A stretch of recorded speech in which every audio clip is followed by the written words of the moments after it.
Hi. Hey guys. Welcome back. It's been a while. It's been a while. We've had such a busy summer. Yeah.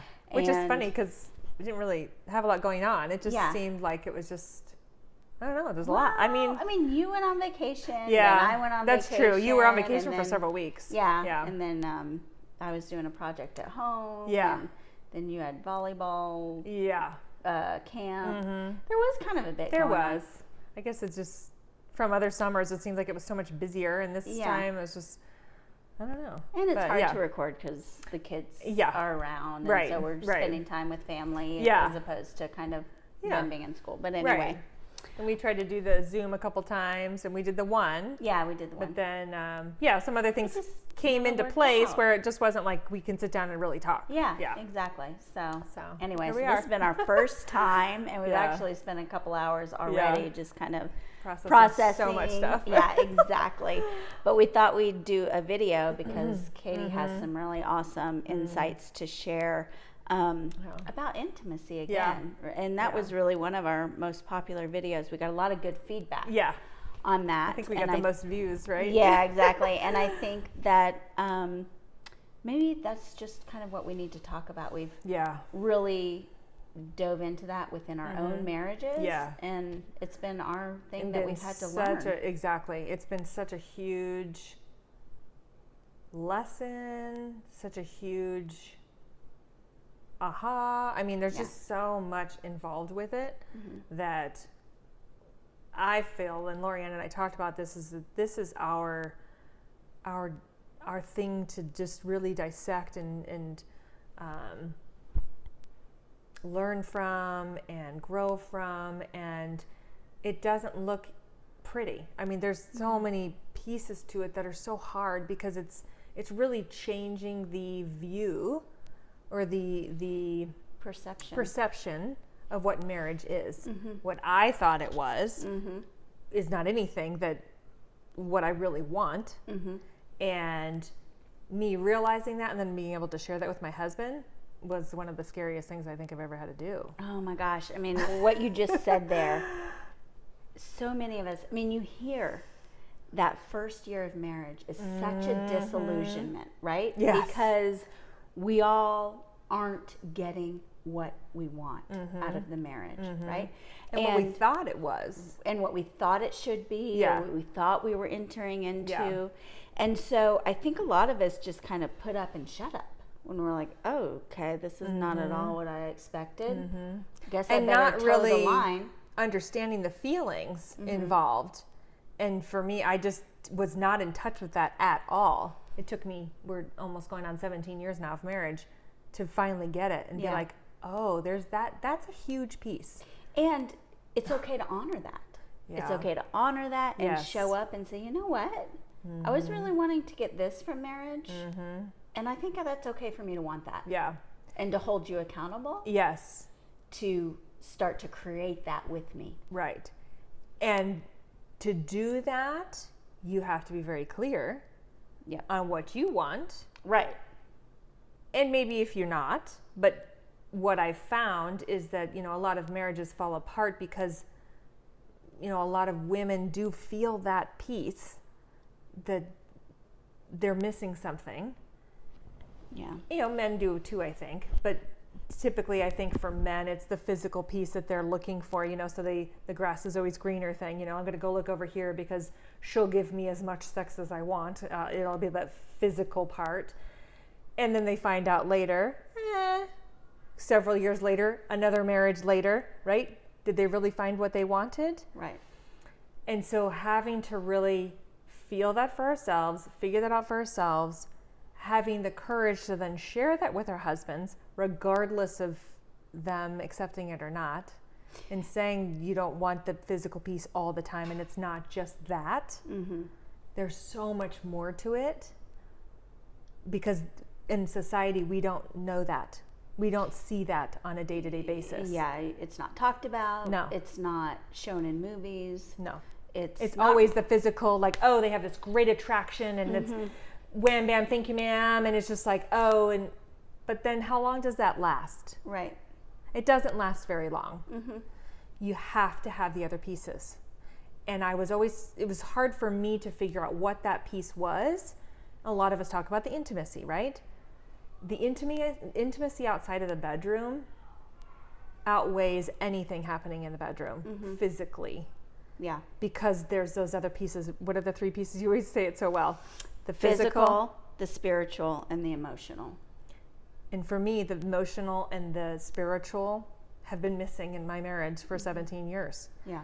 And I didn't know that those feelings that I had was that was missing. Were right, which is why you didn't feel comfortable expressing physically. Exactly. It's why so many women, I think, are like, I don't want to have sex. I'm not interested. I don't have the drive. And then feeling bad about it, feeling guilty because it's, again, in our society, you are supposed to. Now you're in a marriage, it's supposed to be a thing. And, if you're not doing it 3 times a week, there's something wrong. And it's like, yeah, there's something wrong, but it's not the physical. Yeah, and it's not you chose the wrong partner. Right. It's not, oh my God, I'm stuck here in this marriage and I chose the wrong person or anything like that. No. And we can never make this work. No.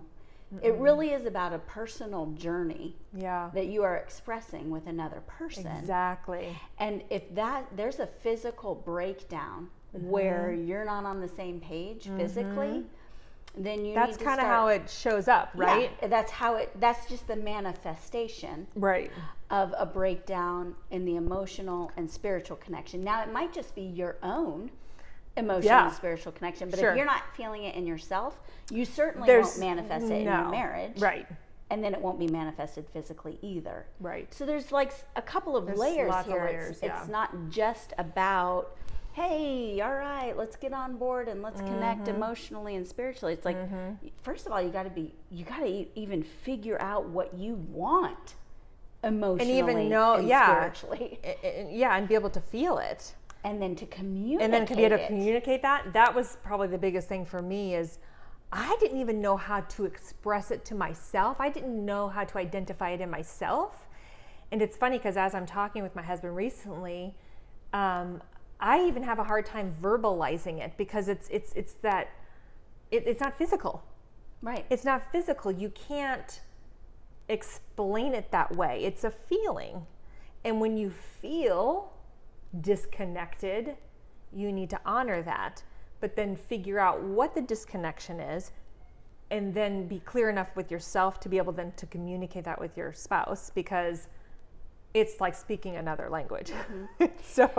Well, and we were talking a little bit earlier about kind of how we imagine that we want something. And like in our previous intimacy video, I think we touched on like, you might be exploring with your husband and say, oh, I'm not feeling it. I think I want more playfulness, or I think I want more spontaneity or whatever. Yeah. And the reality is, okay, you just want more playfulness.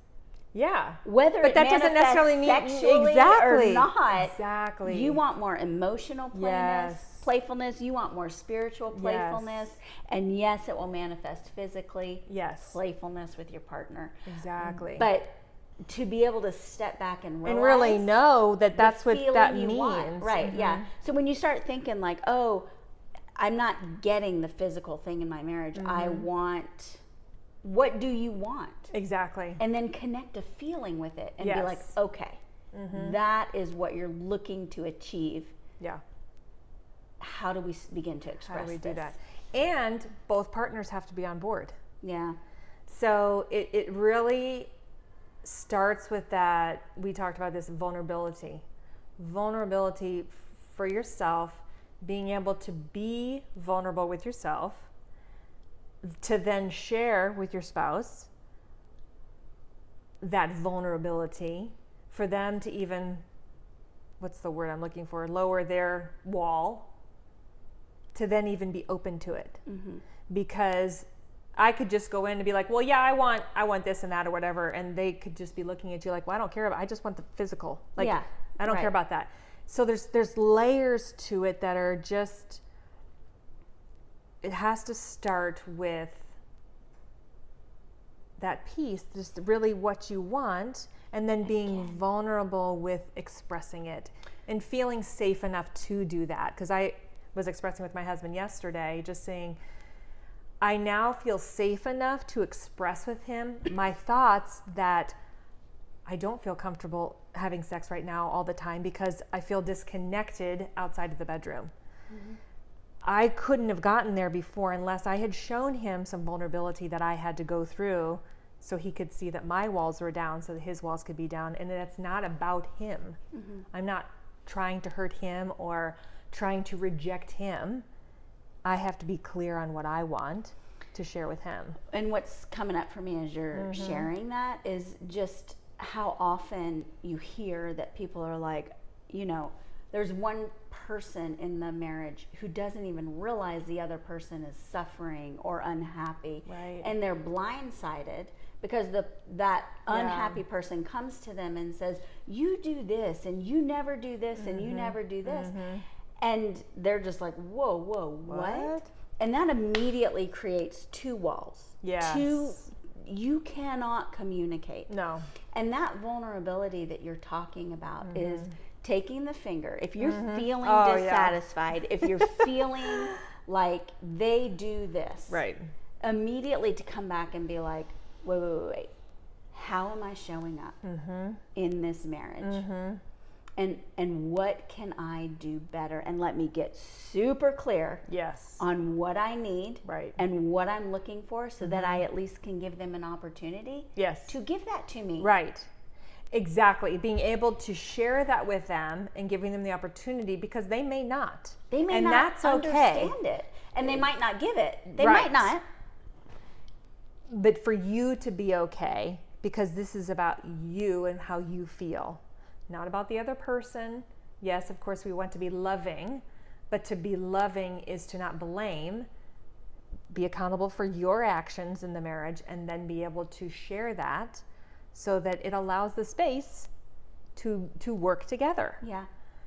And if it's a understanding that, you know, this is how we have to move forward, they're hopefully on board. But a lot of the time they're not.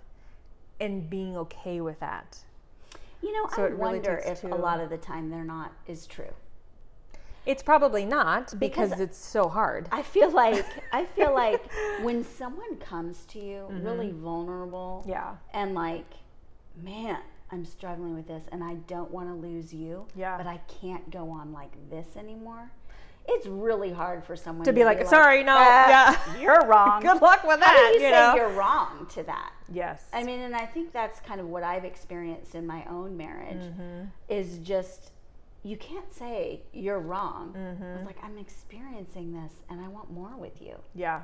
Like when someone comes to you and says, I want more with you.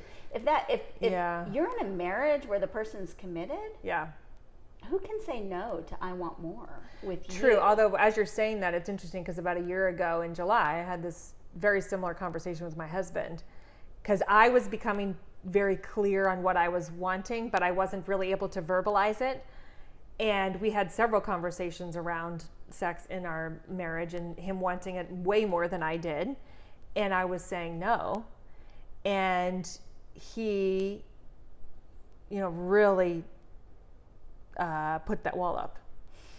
Okay, so you totally, and it was, you know, several conversations. However, when it changed was when I was really clear on being accountable for my part of it, and then being able to share that authentically with him. Even then, it was still like, you're to blame. Him pointing the finger at me. Not that there's anything wrong with that, because I don't blame him. I'm not, any of that. It was really just, he was like kind of blown away, like, okay, what do I do with this? Right. And he was not able to forgive me, not ready to forgive me. He may still not yet, but yet he's still here. He's still working on this with me because he's made the commitment and he doesn't want to give up. But it's still like, that's really difficult for him to hold. And there's something though in him. There is something in him where he is still here. even after that conversation, and we've had several conversations after the even deeper conversations about that when I wrote him the letter. And there's something still there that he's still fighting for. And maybe that's what I'm trying to get at, which I think that when you're coming to someone authentically and with vulnerability, as though you've done your own work, and you really want to walk beside them doing the work, there's something unseen in that interaction that I think compels the person to stay. I think so too, because that was kind of like, I was like, I really want you to be my partner in life. Yeah. I really want this to be an equal, and not like the whole sexist thing, you know, like you have to do this 50% and this 50%, not that. It was just this equal, like, I'm coming 100%, you're coming 100%, and we're doing this life journey together. And I was feeling like that's where I was going with this, and that he was not really getting on board, but then I wasn't clear with him. And I wasn't clear with myself. And then when it was like, this is very clear to me now, I'm going to show up either way he takes it. I'm going to show up authentically. And I lost it. Well, but what you're saying is so very important, because you were doing the work all the while, just trying to figure yourself out. Figure out where you were coming from, finding your authenticity, finding your voice. And all the while, I totally lost what I was going to say. And mine was like popping in as you were coming, but then I lost it again. That's so funny. Showing up. Isn't that funny? Yeah. Our egos just was like, nope, you're not going to talk about that. Like, stop. Nope. Well, we've had trouble recording today anyway. We've like maybe this not is just a sign. had some hasn't been flowing today. No. But I think the gist of it really is, if you show up authentically, get very clear with yourself, because when you can be really clear with yourself, almost like the whole, like Robert and I talked about this last night, is that, you know, when you enter into marriage, are you really those three things? Emotionally, spiritually, and physically whole? Oh, no. But we so focus so much on the physical because we're so attracted to that person, you know, but that only lasts so long. And when you do not foster that spiritual, emotional peace, something has to give. And for me, it was, I had to do that first for myself, and then I could bring it to the marriage. But it had to happen that way. I think that's the only way it can happen. Yeah. And I think that's what I was trying to say. Okay. Which was, that is the process. Yeah. You have to realize it's your journey. Yeah. You have to find your voice. And then you're okay with whatever happens. Once you know you found your voice and you know that you've done the work, when it doesn't matter what your partner says. Right. Because you just need to stand up for yourself and say what you need to say. And you can have hopes and expectations, right? But you're not attacked. Like, you know, you'll be okay. Yes. If the worst case scenario happens and they walk out. Right. And that's when you know you're grounded and like, okay. Yeah, I was talking to my husband about this the other day too, and thinking about like the bonuses in life or the successes in life and the catastrophes. You have to be okay with both. And because he was real struggling with his job and what he was going to do and everything. And it's really just, the bonuses in life are when everything's flowing and you know, oh, I just lost it. Ugh. Anyways, it was the two things with the bonuses and the catastrophes, of the successes and the catastrophes.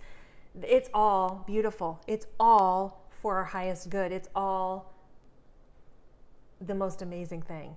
And the bonuses are, for me, when I was showing up authentically, no matter what my husband was going to say, I was going to be okay.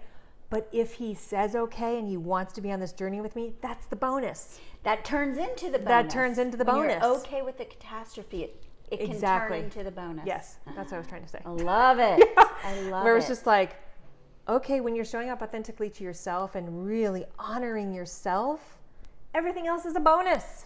Exactly. Oh, it's so good. Yeah. You had an awesome quote Yeah. about vulnerability, because Yeah. it starts with vulnerability. It and does. that's how it creates vulnerability, creates space in the marriage for both of you Yeah. Oh, yeah. to begin to kind of do the work and find your way.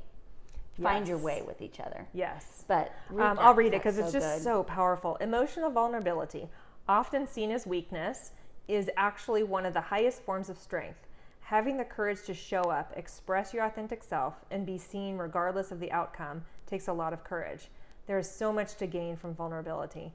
When we are vulnerable, we allow ourselves to connect with each other on an empathetic level. This connection can bring healing, love, friendship, and many other beautiful things that life has to offer. This is why discernment over who you allow into your circle is very important. And this just makes it just, when we are honoring ourselves and authentic with ourselves, bonus, look what opens up. Yeah. But it's scary. It's that takes that courage to be able to do that. It's very scary to do that because we haven't been taught to do it. And it feels very uncomfortable because we're not used to it. We're not used to listening to that voice in our inside that says, you don't want to have sex, it's okay. Right.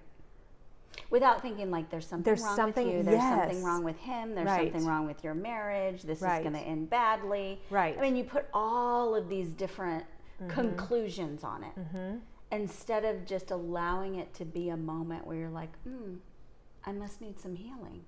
Let's go there. And then be able to share that with your spouse. Because that was for me is the other night, I'll get a little personal here, but the other night when he had asked, I said no. I said, I love you, but no. And then I sat there for a while and I felt his energy and just, feeling a little let down, even though we've had many conversations about this. And I think he knew that I was being authentic. But the other piece was I rolled over and I said, I just want you to know you did nothing wrong. And he turned over and said, thank you. So just being able to be vulnerable, because it was scary to say no, for me to turn over and say, you did nothing wrong. Because the next morning when I talked to him about it, he goes, yeah, I started thinking in my head, like, how did I do today? Did I do something wrong? Did I say something wrong? And I said, oh, sweetie, I said, I'm so sorry, because that's what our dance has been in our marriage. Right. That's like all this past baggage. Yeah. So just being able for me to be vulnerable with him so that he could then be vulnerable and say, yeah, I was thinking this, and this. And I said, isn't that funny how we've done this our whole marriage? And we'd never even communicated about it. Why did we never say it? But it was too scary. For me, it was way too scary. Yeah. There's no way in hell I was going to say anything about that. Right, exactly. I was not going to say why I'm saying no. Yeah. Because if I say why I'm saying no, you're probably going to leave me, and that opens up a whole can of worms. Right, and I really don't want to face that. No. I'm going to have to get a job. I'm going to have to, move. Whatever. Yeah. There's all these logistics that we think. Oh, absolutely. Like, right? Again, the physical outside, like, oh, it's not going to work out because da-da-da-da-da. But then really the feeling of it just being like, why am I saying no? Or why am I saying no to myself and saying yes to him? So, it's such a relief. Yeah, I mean, saying yes to yourself, like you just said, that was so good. Say yes to yourself, and sometimes that means saying no to him, but you have to trust that saying yes to yourself ultimately leads to you being fulfilled. Exactly. Whether it's with that person, right, or it's not. Right. And that's all we're here seeking. I mean, that's all we're here to be fulfilled spiritually, emotionally, not kind of like a superficial, fulfilled, but really being filled up spiritually and emotionally. Yeah. So good. I mean, there's so much more to unpack here. I mean, we talked for a couple hours just about this, and I think we'll kind of take different veins as we talk about intimacy, because there's just a ton, and it's such a long process. It's very much 2 steps forward, 3 steps back, And really, as you're talking, I'm thinking about our conversation, my husband and I, that the other night we had such a big breakthrough where he was being vulnerable with me, and he was allowing that space to grow and allowing, oh, I'm shaking the thing, allowing the communication, where like he and I had never really talked about sex in our marriage. Can you imagine? For 17 years, we never really talked about it. Right. And how I felt about it and how he felt about it. Never. And it's one of the biggest things. But it's just too scary. And as you were saying, like saying yes to myself, who was I avoiding? I was avoiding myself. I was avoiding facing that. And so then I'd make up excuses. I'm too tired. I don't want to. You didn't talk to me at dinner. You know, the stupid things that we say because it's way too scary. We're avoiding the whole thing, but really we're avoiding ourselves. Yeah. And when we show up for ourselves authentically, we can then share it with our spouses. Yeah, it's just facing the fear, like you said early on in our conversation before. We're scared to have the conversation. And if we could just face it and lean into it and trust that you're going to be okay. It might not look like you want it to. Nope, it usually never does. But you're going to be okay. Yeah. And you're going to find your bonuses. Yeah. Yeah. Good stuff. Yeah. All right.